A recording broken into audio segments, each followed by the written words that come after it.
बिस्मिल्लाहिर्रहमानिर्रहीम। अस्सलाम वालेकुम नाज़रीन, ये फरवाज एनबी न्यूज़ में आपका मेज़बान नवाज भुट्टो। 8 फरवरी को पीटीआई और वज़ीर दाखिला मोहसिन नकवी आमने सामने होंगे। बहुत बड़े तसादुम का अंदेशा है। पीटीआई ने 8 फरवरी को हर सूरत में लाहौर में सख्त एहतजाज करने का फैसला कर लिया है और इस हवाले से प्लान ए और प्लान बी भी तरतीब दे दिए गए हैं, जबकि कारकुनान और रहनुमाओं की गिरफ्तारी के हवाले से भी हिकमत अमली मुरतब कर ली गई है।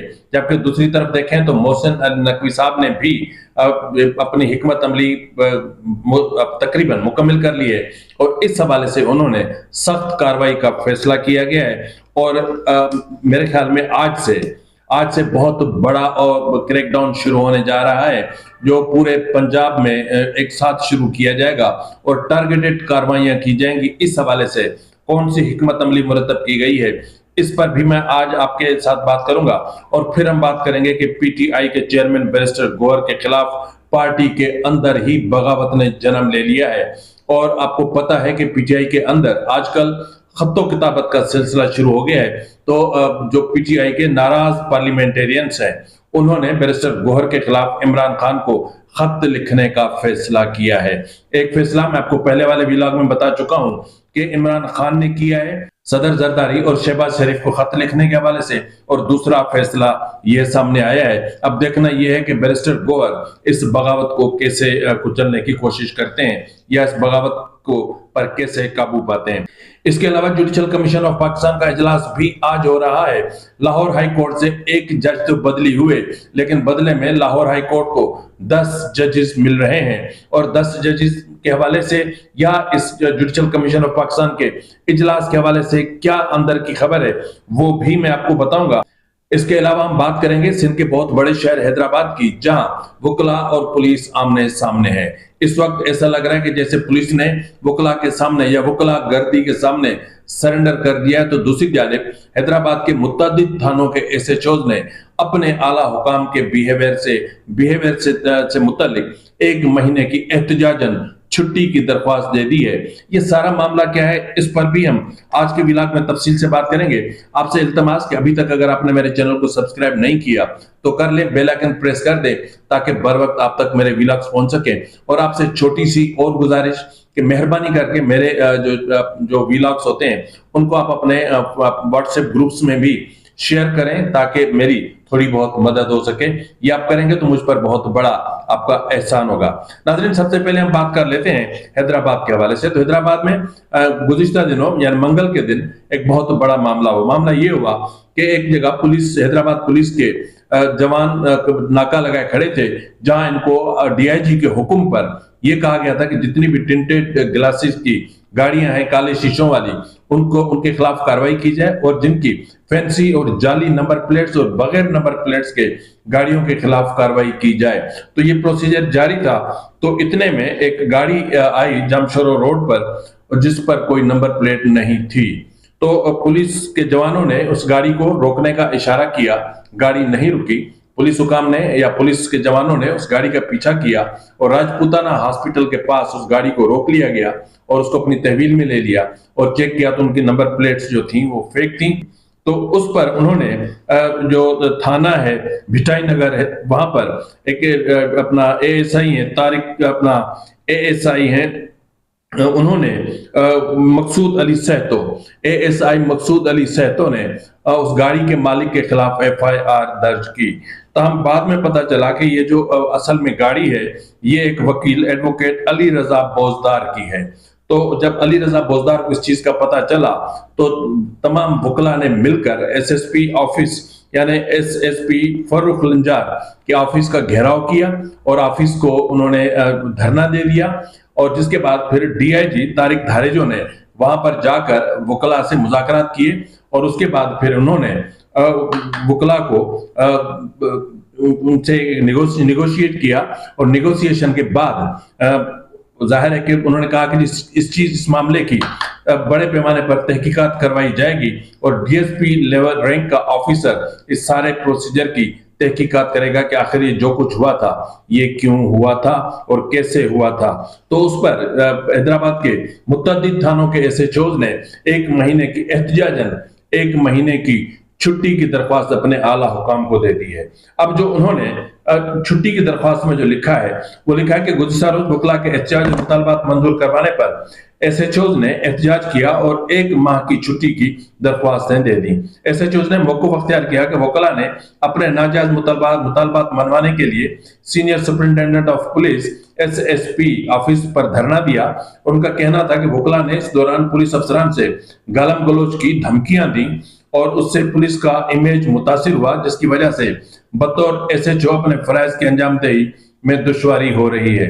SHOs का मौक़िफ़ है कि पुलिस के महकमे की तजलील की गई जराइम पेशा अनासिर तानाजन है, पुलिस का वकार मजरू हुआ है। छुट्टी की दरख्वास्त देने वालों में inspector Junaid Abbas, inspector Abdul Razzaq Pathan, inspector Tahir Hussain Mughal और इंस्पेक्टर मोहम्मद फ़हीम फतेह शामिल हैं। तो ये जो धरना था ये तकरीबन 13 घंटों तक चलता रहा था और उसके बाद ये फैसला हुआ।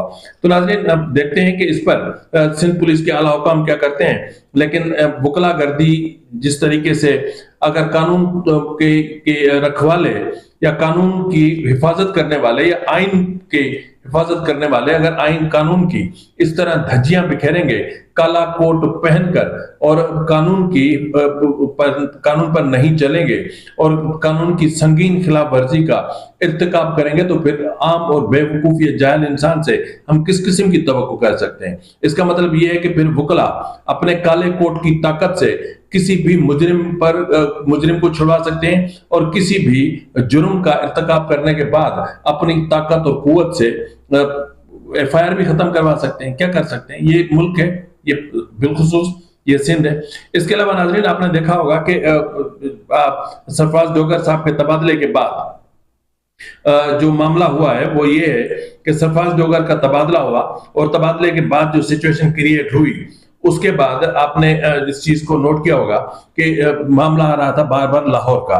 तो लाहौर में ये कहा जा रहा था कि इस वक्त तकरीबन 2 दहाइयों से के पुराने मुकदमात यानी 19 लाख मुकदमात लाहौर हाई कोर्ट में जेर इल्तवा है जजेस की कमी की वजह से। तो उसकी बुनियाद पर गुज़िश्ता रोज आपने देखा होगा कि जो लाहौर हाई कोर्ट की चीफ जस्टिस हैं आलिया नीलम साहबा, उन्होंने वजीर कानून आजम नजीर तारड़ ने चीफ जस्टिस से जस्टिस याया अफरीदी से मुलाकात की और उसके बाद फिर आज इस वक्त जब ये आप विलाग सुन रहे हैं तो जुडिशल कमीशन ऑफ पाकिस्तान का इजलास जारी है।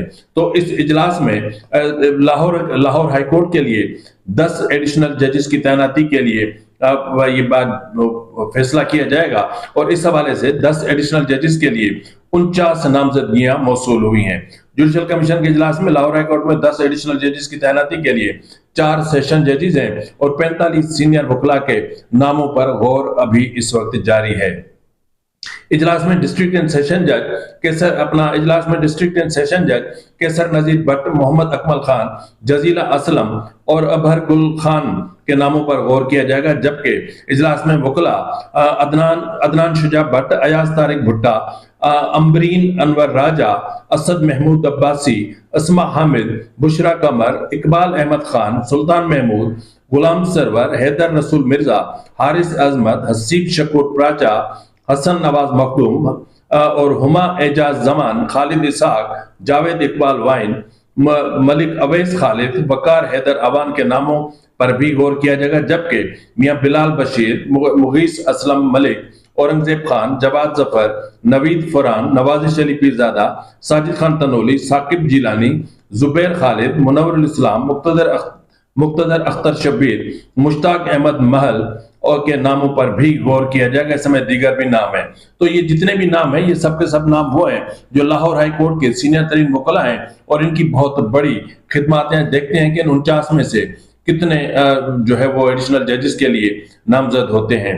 तो जिस तरह नाजरीन मैंने आपसे बात की कि PTI के जो चेयरमैन है बैरिस्टर गोहर, उनके खिलाफ बगावत की, लेकिन उससे पहले मैं आपको बता दूं कि आज PTI गुज़िश्ता रोज PTI ने पेशावर में 8 फरवरी के एहतजाज के हवाले से एक रैली निकाली अवेयरनेस के मामले पर और एक आलीशान किस्म का पावर शो किया।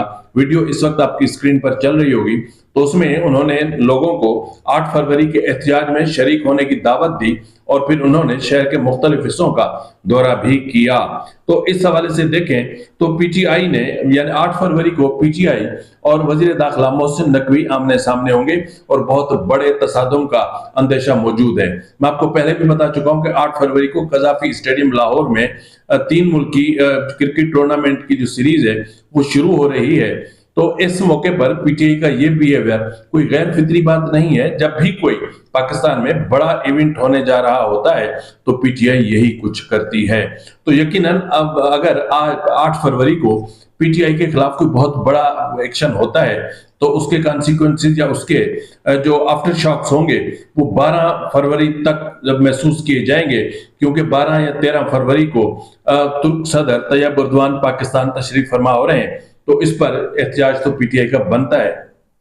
تو اس حوالے سے دیکھیں تو پی ٹی آئی نے 8 فروری کو ہر صورت میں لاہور میں سخت احتجاج کرنے کا فیصلہ کر رکھا ہے، جبکہ اس حوالے سے بہت اہم فیصلے بھی کیے گئے ہیں۔ 8 فروری کو مینار پاکستان گراؤنڈ لاہور کے علاوہ کسی متبادل جگہ جلسہ نہ کرنے کا فیصلہ کرتے ہوئے اجازت نہ ملنے کی صورت میں بھی پلان بھی ترتیب دے دیا گیا ہے۔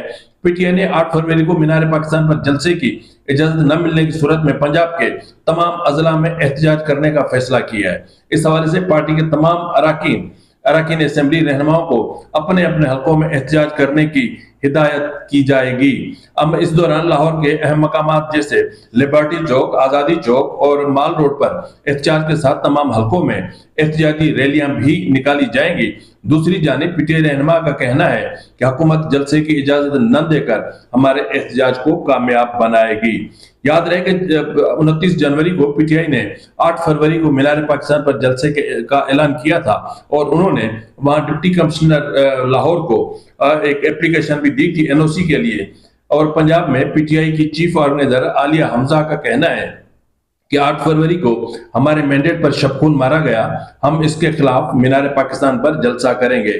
تو انہوں نے درخواست دی تھی لیکن اس درخواست پر تاحال کوئی فیصلہ نہیں ہوا، اور پھر جو عدالتی معاملات ہیں وہ میں آپ کو پہلے ہی بتا چکا ہوں۔ لیکن اس حوالے سے وزارت داخلہ نے انتہائی سخت قدم اٹھانے کا فیصلہ کیا ہے، اور وزارت داخلہ کا کہنا ہے کہ 8 فروری کو لاہور میں امن و امان کی صورتحال خراب کرنے کی کسی کو اجازت نہیں دی جائے گی۔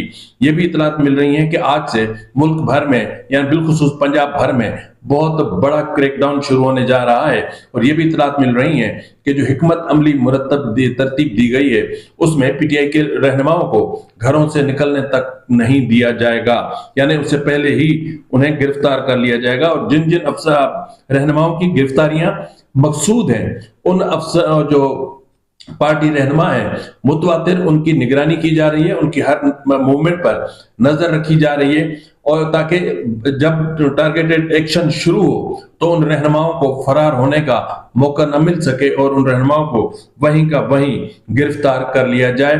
تو اس حوالے سے دیکھتے ہیں کہ کیا سچویشن بنتی ہے، لیکن آج سے حالات خراب ہونے جا رہے ہیں، اور آج سے پی ٹی آئی اور وزارت داخلہ آمنے سامنے ہوں گے۔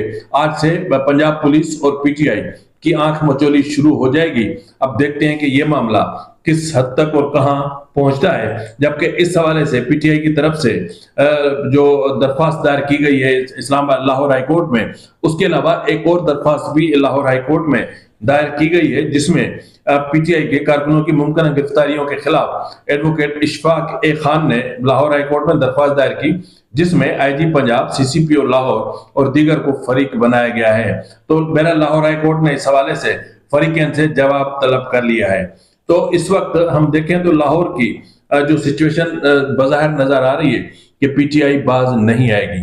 پی ٹی آئی لاہور کے حالات کو خراب کرنے میں کوئی کسر نہیں چھوڑے گی، کیونکہ پی ٹی آئی ہر وہ موقع ضائع نہیں کرتی جس میں پاکستان کی بدنامی کا کوئی سبب چھپا ہوا ہو۔ تو اس وقت ظاہر ہے کہ 3 ممالک کی جو ہے وہ کرکٹ ٹیمیں لاہور کے قذافی اسٹیڈیم میں آمنے سامنے ہیں۔ 3 ممالک سے ملکی کہہ لیں جو ہے وہ کرکٹ ٹورنامنٹ کا سیریز کا آج سے ایک آغاز ہو رہا ہے، اور بہت اچھا کام ہے کہ ایک گھٹن زدہ ایک ماحول میں، پاکستان کے ایک تنگ ماحول میں ایک عوام کو ایک تفریح کا موقع مل رہا ہے، تو اس پر بھی پی ٹی آئی کو بہت تکلیف ہے۔ اب دیکھنا یہ ہے کہ 8 فروری کو मोहसिन नकवी कामयाब होते हैं या फिर पीटीआई। इसके अलावा पाकिस्तान तहरीक इंसाफ पीटीआई की पार्लिमानी पार्टी के कुछ अरकान ने पार्टी के बानी को खत लिखने का फैसला किया है और इस्लामाबाद से ज़राए के मुताबिक पार्लिमानी पार्टी अरकान पार्टी चेयरमैन बैरिस्टर गौहर के खिलाफ बानी पीटीआई को खत लिखेंगे। तो इमरान खान को खत लिखने की कोशिश की जा रही है। इस हवाले से बैरिस्टर गौहर ने भी कुछ रहनुमाओं से राब्ते किए हैं, उनको मनाने की कोशिश की है कि ऐसी कोशिश ना करें, लेकिन इस वक्त ऐसा लग रहा है कि पीटीआई के अंदर बैरिस्टर गौहर के खिलाफ बहुत बड़ी बगावत जन्म ले चुकी है। अब पार्लिमानी रहनुमाओं का बैरिस्टर गौहर पर पार्टी मुफादात के बरअक्स फैसलों का इल्जाम आयद किया गया है और अरकान ने बैरिस्टर गौहर को पार्टी उमूर पर तहफ़्फ़ुज़ात का इजहार भी किया गया है और यह भी कहा गया कि बैरिस्टर गौहर तहरीक इंसाफ के एमएनए डॉक्टर अमजद खान ने सवाल उठाए और डॉक्टर अमजद खान ने सेहत की मुफ्त सहूलियात का बिल कायमा कमेटी में पेश किया था। ज़राए के मुताबिक अरकान का इल्जाम है कि बैरिस्टर गौहर ने पार्टी के रुकन के बिल की मुखालफत की। डॉक्टर अमजद ने पंजाब और खैबर पख्तूनख्वा असेंबली से करारदाद पास करवाने की कोशिश की। ताहम ज़राए का कहना है, ज़राए के मुताबिक कि डॉक्टर अमजद ने आसफा भुट्टो जरदारी और नून लीग की क़यादत से भी बिल पर राब्ता किया था और उन्होंने हिमायत की यकीन दहानी भी कराई थी। ताहम डॉक्टर अमजद खान ने इल्जाम करते हुए कहा कि मेरा बिल तैयार हुआ लेकिन पार्टी चेयरमैन ने बिल के खिलाफ आवाज बुलंद कर दी। ज़राए के मुताबिक बैरिस्टर गौहर खान पर चंगेज खान काकड़ की जानिब से भी तहफ़्फ़ुज़ात का इजहार किया गया है। चंगेज खान काकड़ ने इल्जाम किया कि मेरा फैसलाबाद में हाईकोर्ट का बिल था कि अपनी ही चेयरमैन ने मुखालफत कर दी। तो उन्होंने ये भी कहा कि पार्टी के रुकन बिल लाते हैं और बैरिस्टर गौहर उनकी मुखालफत कर देते हैं। तो खत में पार्टी चेयरमैन को तमाम सूरत हाल से, यानी बानी चेयरमैन को इस सूरत हाल से आगाह किया जाएगा। इसका मतलब ये है कि जो मामला कल तक अली अमीन गंडापुर के लिए था, वही सिचुएशन पीटीआई में बैरिस्टर गौहर के से मुतालिक भी पैदा होती जा रही है। बेसिकली मैं जाती तौर पर जो मेरी सियासियात का शागिर्द होने की हैसियत से, सहाफत का शागिर्द होने की हैसियत से जहां तक मैं समझता हूं कि ये पीटीआई का वतीरा है। पीटीआई एक गैर जमहूरी जमात है और जब तक आप पार्टी के अंदर डेमोक्रेसी नहीं लाएंगे, जब तक आप अपने ओहदेदारों को मुंतखब करके नहीं लाएंगे, आप हुकूमत पर चुनतखब का इल्जाम लगाते हैं, लेकिन जब आपकी अपनी पार्टी के अंदर ओहदे, बड़े अहम ओहदों पर चुनतखब लोग बैठे होंगे तो फिर पार्टी में डेमोक्रेसी कहां से होगी। मैं आपसे पूछता हूं कि सलमान अकरम राजा को पीटीआई के कितने लोगों ने वोट कास्ट किया है? मैं आपसे पूछता हूं कि बैरिस्टर गौहर को पार्टी के कितने लोगों ने वोट कास्ट किया है? इससे पहले उमर अयूब सेक्रेटरी जनरल थे, उनको कितने लोगों ने वोट कास्ट किया था? या पार्टी के इस वक्त जितने भी ओहदेदार मौजूद हैं, उन तमाम ओहदेदारों को कहां चुना गया था, कहां वोटिंग हुई थी, कहां बैलेट पेपर छपे थे, कहां जो है वो वोटिंग हुई थी, कहां पोलिंग बूथ कायम किए गए थे और कहां वोटिंग का प्रोसेस चला था। तो बहरहाल जिस पार्टी में जमहूरियत नहीं होती तो उस पार्टी में ये सिचुएशन कोई मतलब एक गैर मुतवक्का चीज नहीं है कि ये तो एक एक्सपेक्टेड होता है कि ये चीजें हो सकती हैं। तो बहरहाल जिस तरह मैंने आपसे कहा था कि इमरान खान के खत के हवाले से, तो उसके खत के हवाले से इतलात मौसूल हो रही है कि उस खत का ड्राफ्ट तैयार हो गया है और उस खत का ड्राफ्ट भी उसी ने तैयार किया है जिसने चीफ जस्टिस सुप्रीम कोर्ट और आईनी बेंच के सरबराह को लिखा गया खत तैयार किया था और उसी शख्स ने चीफ ऑफ आर्मी स्टाफ को भेजा गया खत भी ड्राफ्ट किया था और उसी ने अब अपना प्राइम मिनिस्टर शहबाज शरीफ और प्रेसिडेंट आसिफ अली जरदारी के हवाले से भी इमरान खान के खत को हतमी शक्ल दे दी है। ड्राफ्ट तैयार हो गया है और एक्सपेक्टेड है कि आज नहीं तो फिर कल या परसों तक, यानी पीर तक इस खत का ड्राफ्ट मंजूर हो जाएगा और उसके बाद सदर और वजीर आजम को खत अरसाल कर दिया जाएगा। फिलहाल के लिए इतना ही, मिलते हैं अगले प्रोग्राम में, तब तक इजाजत दीजिए। फी अमानिल्लाह।